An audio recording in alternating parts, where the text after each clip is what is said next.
The end of the world. The final apocalypse. It's been part of our imagination for thousands of years. In every age, there have been preachers and prophets who've cried that the end is nigh, people who predicted humanity's demise and claim to know exactly when it's going to happen. The world is coming to an end. There are always believers, those who rally behind the vision, who sacrifice everything, even their lives for it. And yet, through all those prophecies, we're still here. I'm on the Big Island in Hawaii to look into the eyes of one such self-proclaimed prophet and those who believe in him, to try to understand the anatomy of a doomsday cult.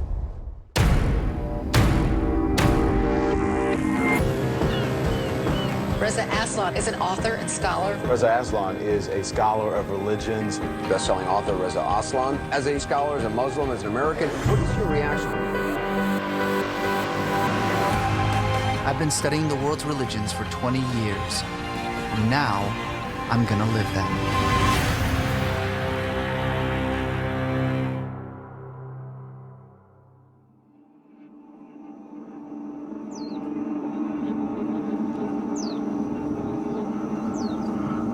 I've been coming to Hawaii for years. There's no place on earth that I feel closer to creation. There's a sense of spirituality, of divine presence. You can feel it in the soil. The Big Island especially tends to foster new age spiritual gatherings and off-the-grid religious communes. One of these is called Cinderland, also known as Rainbow Village. It's run by a self-proclaimed prophet who calls himself Jesus. That's Jesus with a Z. And that's who I've come here to find.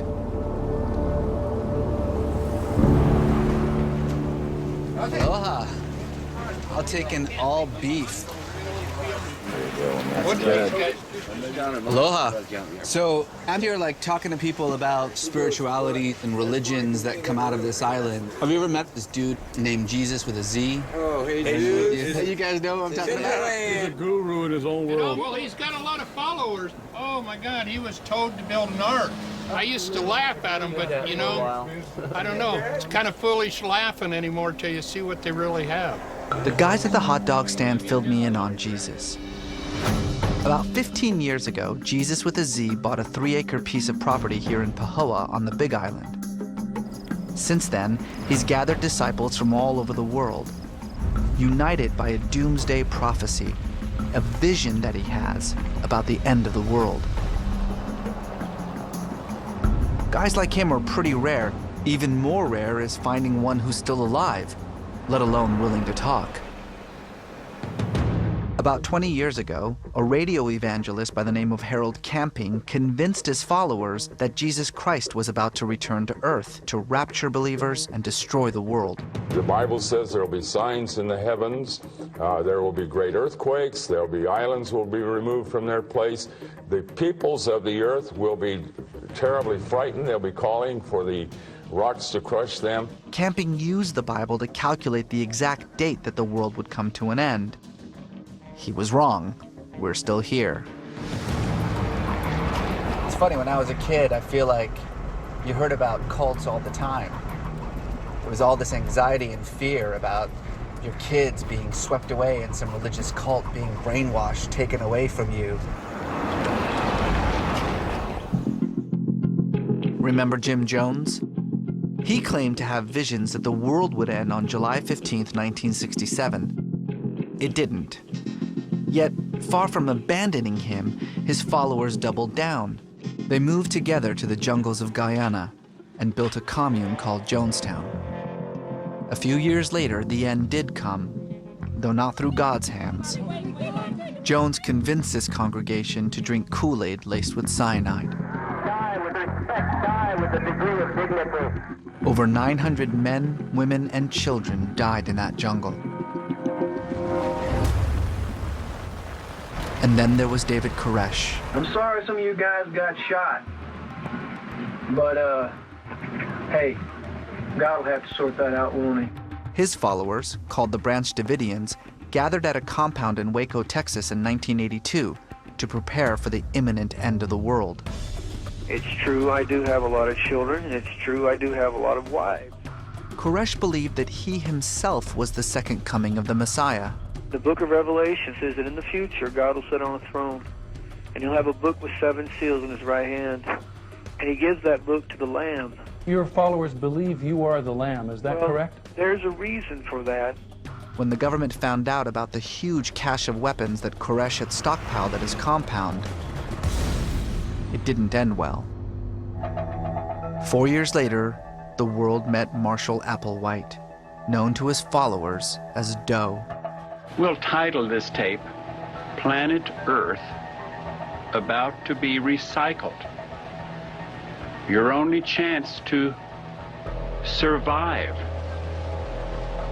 or evacuate is to leave with us.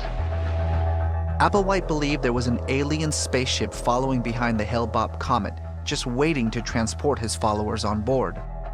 But first, they had to shed their bodies. 39 of them did just that in a mass suicide. I guess really in the end, when you think the word cult, you have this idea of some closed, evil organization under some mastermind who's controlling the minds of all these people who've totally subsumed their identity into his for some kind of insidious design. It's not every day you get to interview a cult leader, let alone a doomsday prophet. This is an opportunity that I just can't pass up. I guess this is it.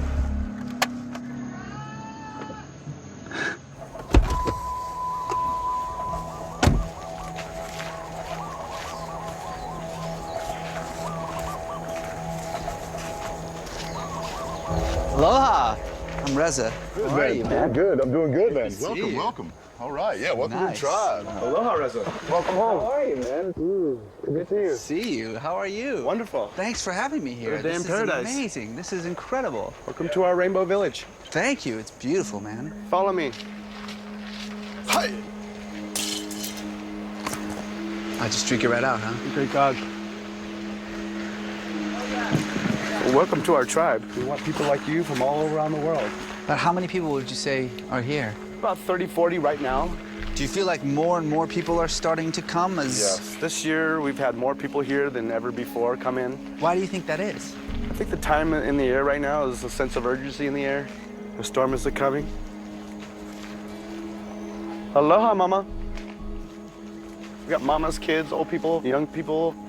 No one really leaves. No one really leaves, huh? About how big is the compound? This is the 3 acres. Yeah. What did all this used to be? All this used to be is flat like this. And nothing but rock. cinder. So this was just basically Just all basic like rock, yeah. volcanic ash. Well, how did it become all this then? Jesus Jesus built all this? Yes. You mean he planted all the trees? planted all the trees. You're telling me everything that I see here Yes. was nothing. put It was like here this. by him? Yeah, yeah. This started like that, and with the help of the tribe, yeah, we've made That's amazing. edible forest. That's incredible. Over how many years? About 15. It's hard for me to imagine what this looked like 15 years ago because, I mean, this is a jungle. I'm not sure what I expected, but it wasn't this.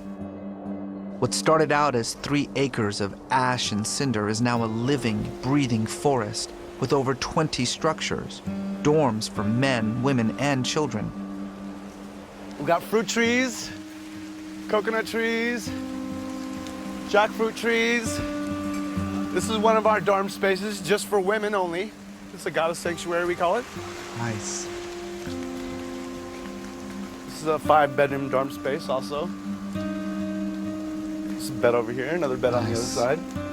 This is a private camp. One mama and her son lives here. Oh, nice. And this is just them? This is just them. So right here, we're close to nature, close to Yeah. spirit. This is our solar tower power station. Oh, We catch the nice. sun, store it in the batteries, and we usually use them for just for lighting and stuff like that. That's great. And we have gardens back here. What are you guys growing? Oh, name it. We got lettuce, tomatoes, beans, sprouts, kale. The slugs like to come in, try to run around and stuff, so we keep them raised. We have copper around the edges. They don't like the copper. Oh, that keeps them out? Keeps them out, yeah. This is our food safe right here. This is the fridge, right? This is the fridge. This is a Hawaiian fridge. Fresh right fruit here. right off the vine. That's amazing. Is Jesus here? Can I meet him? I mean, I'd love to meet him. In Am I gonna get in time? In time. All good things come for those who wait. I hear music down here. Welcome home, tribe members. Aloha.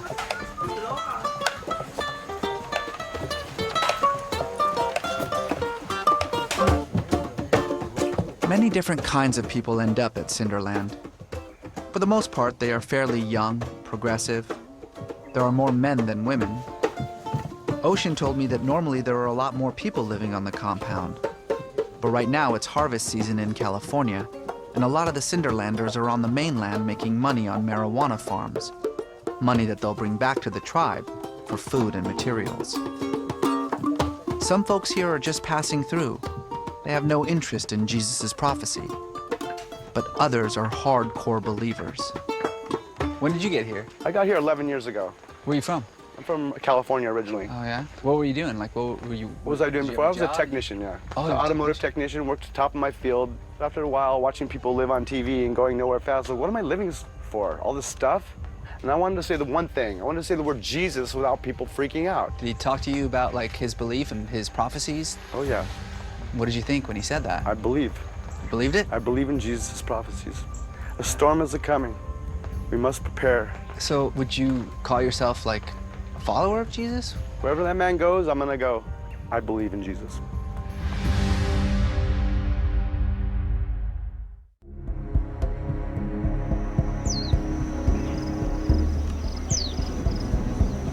We got some jackfruit over here. It's amazing. So listen, seriously, like, what? I want to meet Jesus. Like, that's why I came here. There's certain process that takes place and an initiation before we meet Jesus usually. Okay, all right. One of our ceremonies is you spend the night in a cave. The ancestors will greet you and guide you and tell you what you need to do. Koa will take you where you need to be. I'm going to take him. I've never spent the night in a cave before. I've been brought to a rocky coastline by Koa, a native Hawaiian and a devoted follower of Jesus with a Z. I actually like the fact that Jesus is making me do this. It shows me a couple of things. First, he's not going to make it easy for me to meet him. That shows that he's not desperate for outside attention. He wants to see if I'm serious. Second, it's grounded in history. I mean, after all, caves play a huge role in religious mythology. But it's also theatrical and ballsy, the mark of every good Doomsday cult leader. You be careful now when you walk, eh? Okay. Lead the way. Okay? There's spirits all over these lands. Very magical, very powerful, these places. Koa says these caves are haunted by the lost and restless ghosts of human souls. Sacred, very sacred. I'm not afraid of ghosts, but I am afraid of drowning. These caves are subterranean. Right now I'm about 50 feet underground. Last night there was a flash flood, and if it rains again, I'll be underwater. Guess this is my bed here, huh? Yep. All right. Aloha. Malama pono. Might as well find a place to get comfortable.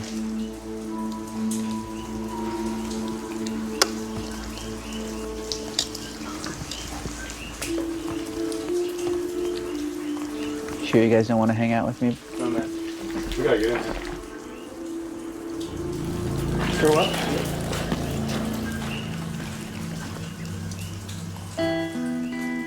Throughout religious history, caves have been places of transformation. You go into them as one person, and you come out another. When Moses asked to see God's glory, God placed him in the hollow of a rock. Elijah the prophet retreated into a cave where God spoke to him in the darkness. And the Prophet Muhammad's first revelation took place in a cave near Mecca called Hira, where the angel Gabriel revealed the first verses of the Quran.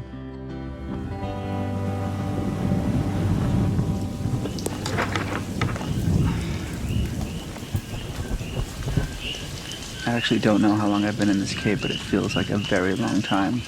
Just me and my blanket and my lantern and my coconut. And I am soaked to the bone. The rain is coming down hard. I want to complete this initiation, but there's no way I'm gonna risk drowning in this cave. I gotta get out of here.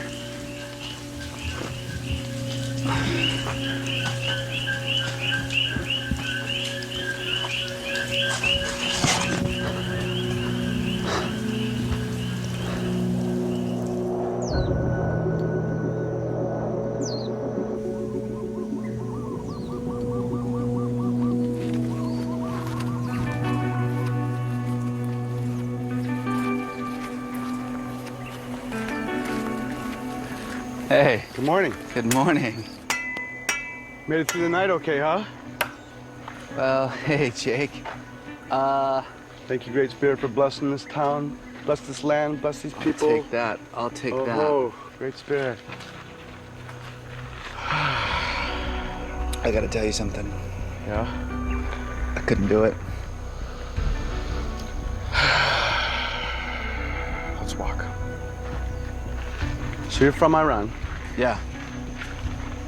and you wrote a book about Jesus. I did write a book about Jesus, yeah. Do you believe in Jesus? I do, yeah. Jesus Christ. I do, yeah. Your heart is right. Today's the day you'll meet Jesus. All right. All right. We'll seek, and we'll find.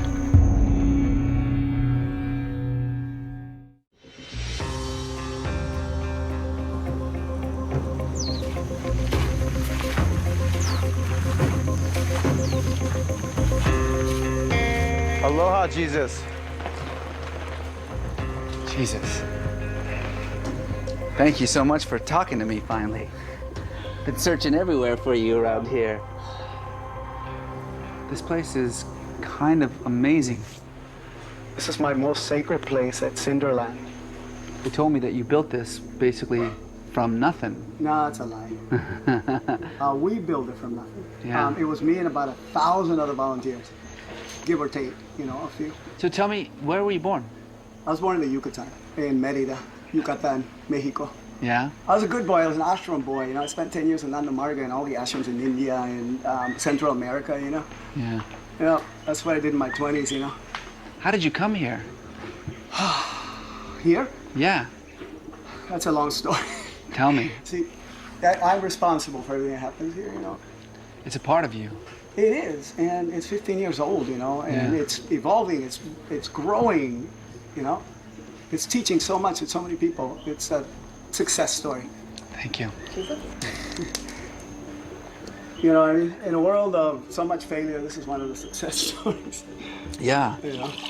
I'm really interested in this message that you were... I have so much to share with you. So much. I spoke with Jesus for over 2 hours, and he began normal enough, but then things took a turn. I'm not going to preach right now to you. I'm going to come from the I place. I'm going to own what I tell you, you know, take responsibility for it. I believe that my Father is the sun, the heat, the fire, you know. Mm-hmm. And then I believe in the goddess, Pele. They call her Pele here in Hawaii, you know. But it all starts right there with her fire, her fire. This is where things got really weird. I am the Messiah. I am the king. The more he preached, the more manic and theatrical he became. He started working himself up into a fervor. And there was little for me to do but to just stand back and watch the show. I died for my sins. Not a biological death, obviously. And then, finally, we got to the prophecy. I'm a prophet. I believe in my prophecy. I had a vision, a dream of things to come. What did it look like? What did you see? I saw the destruction of the entire planet by an ecological apocalypse. Millions died of fire. Millions more drowned. They choked, they got smashed by sea surges that wiped out the entire coastline and the whole planet. There's one hope. I'm building an ark to escape environmental apocalypse. This prophecy is a little bit hard to follow, so let me just summarize it for you. Sometime in the very near future, he hasn't set a date, California is going to break off into the ocean. The tsunami that follows will flood the world, at which point 124 carefully chosen followers will board Jesus' ark and sail to Machu Picchu, which will have become a port city due to all the flooding. There he will establish a home base from which to repopulate the planet with the offspring of his followers. There's an ark here in this compound. Yes, we started building the ark. Can I see it? Can I see the ark? Of course. Jesus is a lot more unhinged than I expected. There is definitely something compelling about him, something that has attracted all of these followers. To be honest, he kind of reminds me of Charles Manson. That they look alike is undeniable, but his speech patterns and manic energy are eerily similar. Are you Jesus Christ? Which Jesus? There's all kinds of Jesuses. There's a black Jesus down in Florida. He's having a good time. There's a Mexican Jesus in Mexico. I mean, there's all kinds of... There's a Jewish Jesus. I mean, Jesus, you know. There's all kinds of... Jesus coming back everywhere. And nothing can stop it. It's a consciousness that lives in your mind. People forget that, whatever else Manson was, he was also a doomsday prophet. He predicted that the end of the world would be triggered by a massive race war. He and his followers planned to wait out Armageddon in the desert and then repopulate the earth once everyone else was gone. This is the reason why we're gonna survive right here. This is what's gonna save us. Plastic, life expectancy, 1,000 years. So this will just be one piece of the larger structure. Yeah, of the superstructure. What I call the armada, you know? How many more like this do you need? 20. So 20 more just like this. Exactly, 20 more. Jesus' ark is basically a series of plywood platforms lashed onto some recycled plastic barrels. The plan is to float the armada out to sea, all in the midst of an apocalyptic tsunami. They've been working on this ark for many years. In fact, this is their third design. In the past, they've hauled prototypes out to a local bay for sea trials. Sailing now, babies.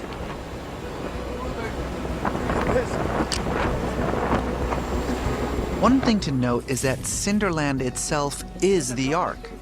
When Jesus gives the final word that the end times are nigh, all the structures at Cinderland will be disassembled and the material used to make the final ark. This is all recycled material from the camps that we live in, you know? Why not use what you got? I gotta give Jesus credit.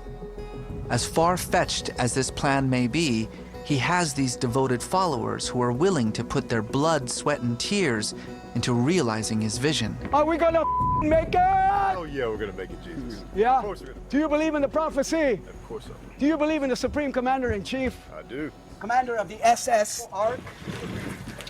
You bet, man.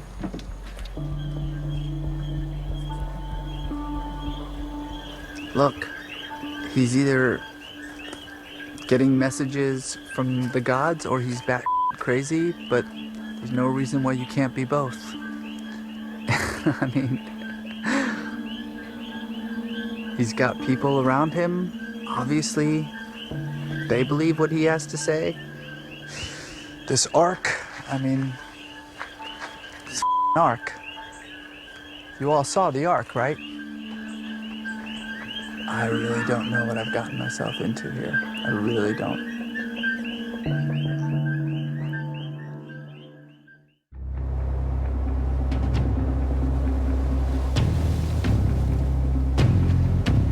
Today is the start of a religious retreat. I guess Jesus calls these every once in a while. They pick up camp and they come down here. Somebody told me the last one lasted 30 days. The truth is I don't really know what to think about Jesus right now. He obviously believes his vision. He obviously believes his prophecy. I guess other people do too. Not that crazy to think that we're destroying the environment. Jesus' prophecy stems from a fear of climate change, and that makes sense. End-of-the-world prophets have often been inspired by current events, and climate change is as scary as it gets. As global warming gets worse, I wouldn't be surprised if we see more self-proclaimed saviors with prophecies like his. Hat this down just a little bit. Palm fronds are great for like thatching and basket weaving and making hats and stuff. Donald is the chief architect of the Armada. He's been with Jesus for more than 5 years. Maybe he can shed some light on what it is that makes Jesus worth following. So yeah, if you want, we can grab these, start taking them over toward the camp. So I finally got to talk to Jesus. Is he always like that?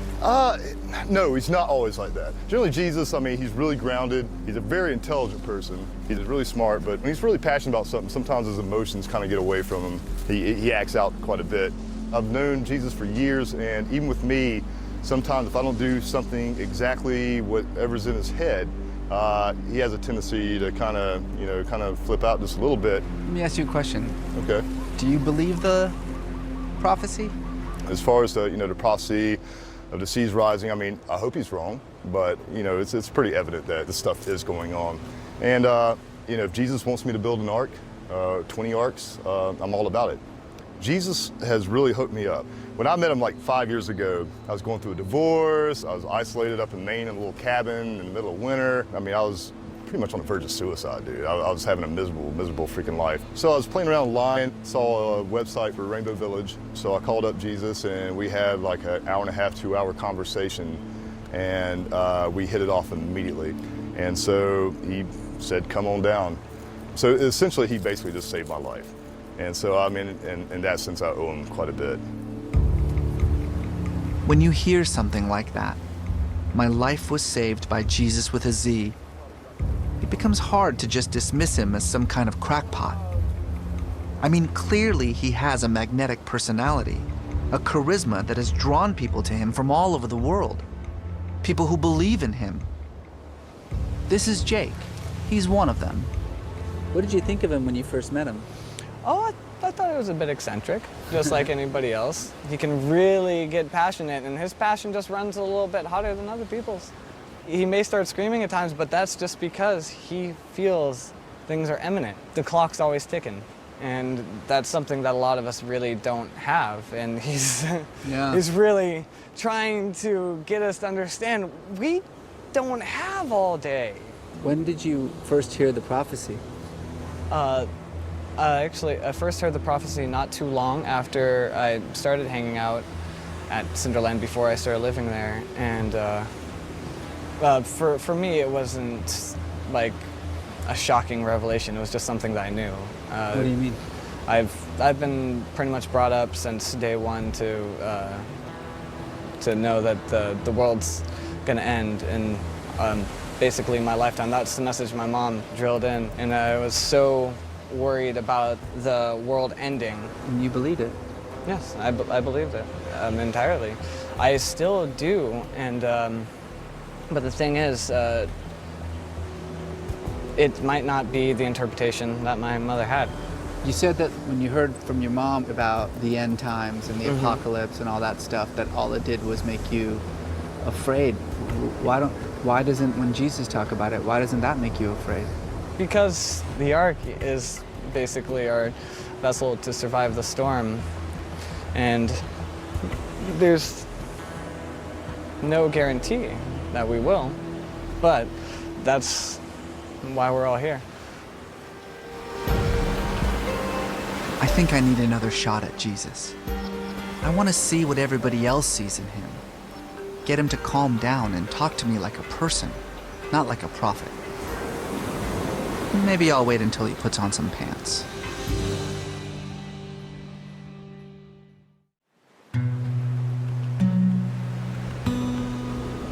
I don't know what to think, like sometimes I get lost. I get lost in your words, Sometimes you make perfect sense, and then I don't know, something happens and I just like lose you. What's going on?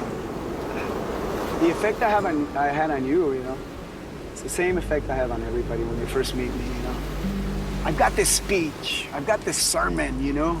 So when I first meet you, break it down, man. Let's see if you can even, you know, survive my narcissism, you know. And if that doesn't turn you off, you don't leave that day, now you pass the test. So you feel like sometimes you have to put on a bit of a show? It's a mask. I have two personalities, and I'm schizophrenic. I think that sometimes, you know, you're talking about this mask that you wear, and it makes you unreal, a little fake. So then let's be real. Yeah. Do you doubt sometimes? Yeah. You know, I've been called Jesus, you know, since I get to the island. This is 15 years of Jesus and Jesus. And I didn't believe that Jesus Christ had even existed. And I'm like, well, hell, if he didn't even exist, you know, what the hell am I doing, you know? You started doubting yourself? Completely. Were you doubting the prophecies too? I was doubting everything. And I went to go visit my family in LA. I was gonna sell the property. You were ready to give all of this up? Forget it, man. My sister got a jacuzzi and a sauna and a guest house. But I realized I have the responsibility to provide for my followers, because they're also coming here because they're searching in the same way that I was searching when I was their age. If what you say is true, it's a lot of suffering about to happen. I mean, how do you think about that? How do you think about your sister, your mother? Don't you feel stressed about what they're facing? You know, you worry, you know, you feel sadness. But what can I do, you know? They don't believe in me. They all think I'm nuts, you know? Está loco! But listen, I mean, most prophets, their families don't accept them. So it's a pretty normal thing, I would say. I'd be blown away if everybody, like, instantly, like, oh, hail to the prophet, you know? But you don't think you're wrong? I don't think so.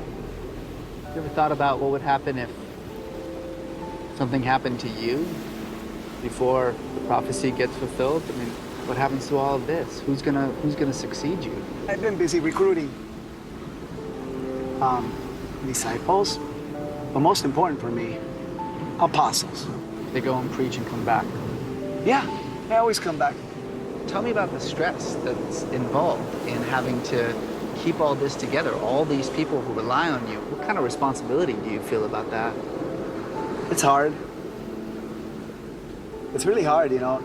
I have the responsibility to provide for them food, water, safety, shelter, but you also have to provide spiritually.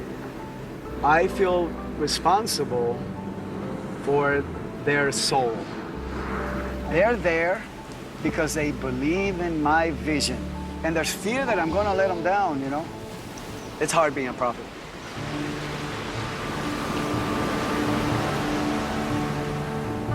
I get it. I see why people are drawn to him. He's clearly charismatic, and what he's built here is truly remarkable. A fully sustainable utopia. People come here because they're searching for answers. They're looking for hope, and Jesus offers it to them. No one here is brainwashed. They're free to come and go as they please. I'm certainly not worried that they're gonna all drink Kool-Aid and die. But I am curious to see what's gonna happen when the world doesn't end. Will this movement continue? Will Jesus' message change? Will it continue to spread? And who will do the spreading? After all, something similar happened with that other Jesus. You know, the one with the S? After his death, his followers sold all their possessions and lived together, like hippies in a commune. They were waiting for the end to come. But the end didn't come. Far from throwing in the towel and calling it a day, they instead started a church, and then a religion. I just need... So what's this I hear about a spiritual retreat? What's up, guys?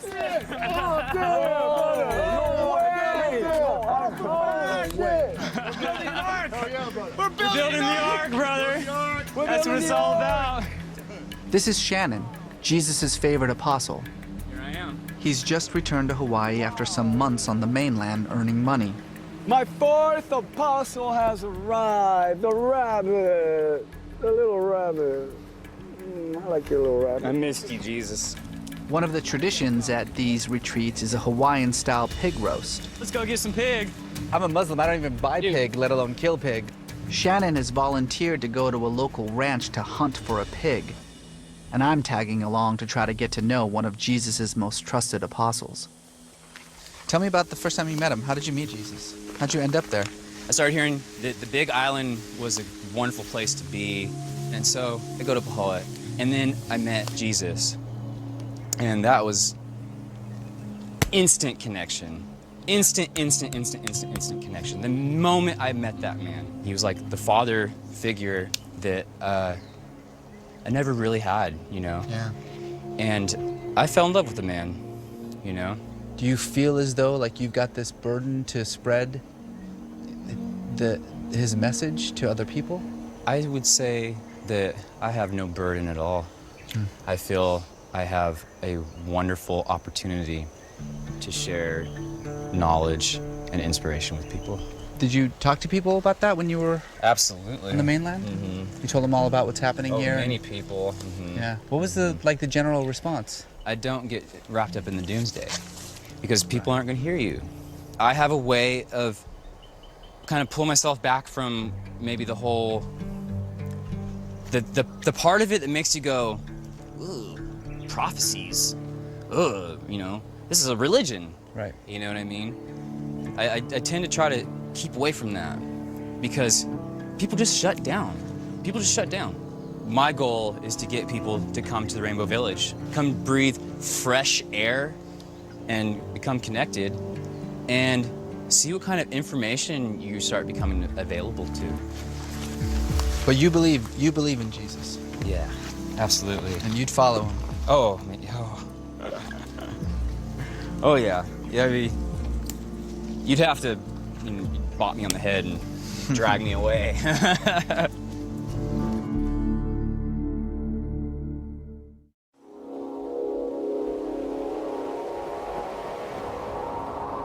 Yeah! Well done! After hunting in the forest for hours, Shannon and I finally found the perfect pig. One that I ended up buying for them at a local butcher. Right on top. It turns out pig hunting is a little bit harder than I thought. Malamakai na yabay, malama kikani and the warriors and the leaders of the land to follow Kapu and to be Pono from the Pohibi to the Vaibai. Yala yalohae, malama akua. Bless the food and the land.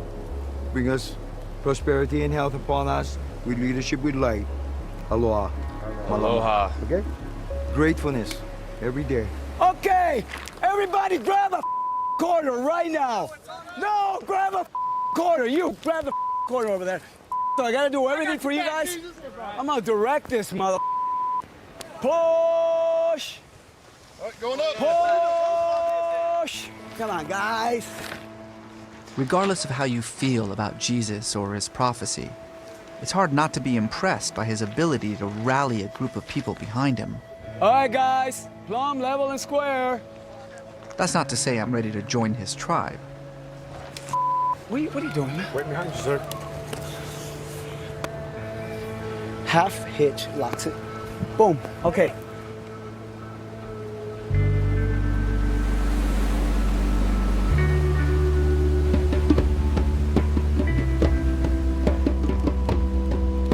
Bring your offerings, please.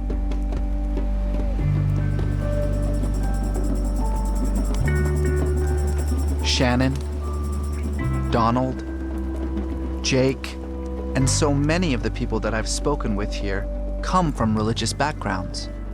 And that's a common thread. Believing in a prophecy, following a charismatic figure, these are things that are comfortable and familiar to them. They may seem like a bunch of lost souls, but they've created a community, a place where they belong. And that's a good reminder about what religion truly is. Because it's one thing to look for an authentic religious experience, something that's real or grounded or historically accurate. But I think that misses the point. Because in the end, religion is what people make of it. Circle! Circle up! Please stand up and show your respect to Pele. We are facing an environmental apocalypse. For those of you who would like to join my tribe, if you are touched by the example of Jesus with a Z, I'm gonna be performing a baptism at the Mermaid Ponds, starting at sunrise. Religion isn't about scripture or temples or priests or rules or regulations. It's about the individual and the quest for meaning. The idea that there is something more to life than just what we see with our eyes, what we feel with our hands. That there's an answer somewhere out there. That there's hope, a point to our very existence. And if that's what Jesus is offering, well then what's the harm? Rainbow Warrior! I believe in Jesus with a Z, bringing the people together. I believe that Jesus is the prophet. I definitely believe in Jesus. I'll follow that man to the horizon and beyond and beyond and beyond. I believe a storm is coming. We sailing now, babies? Prepare, prepare, prepare. I'm a prophet. I believe in my prophecy. I believe we are capable of great things. I believe we are the ones we have been waiting for. I believe in love. I believe in life. I believe in the power of the people. I believe in vibration. I believe we are the new advanced civilization. I believe in mystery and magic. I believe we can do this.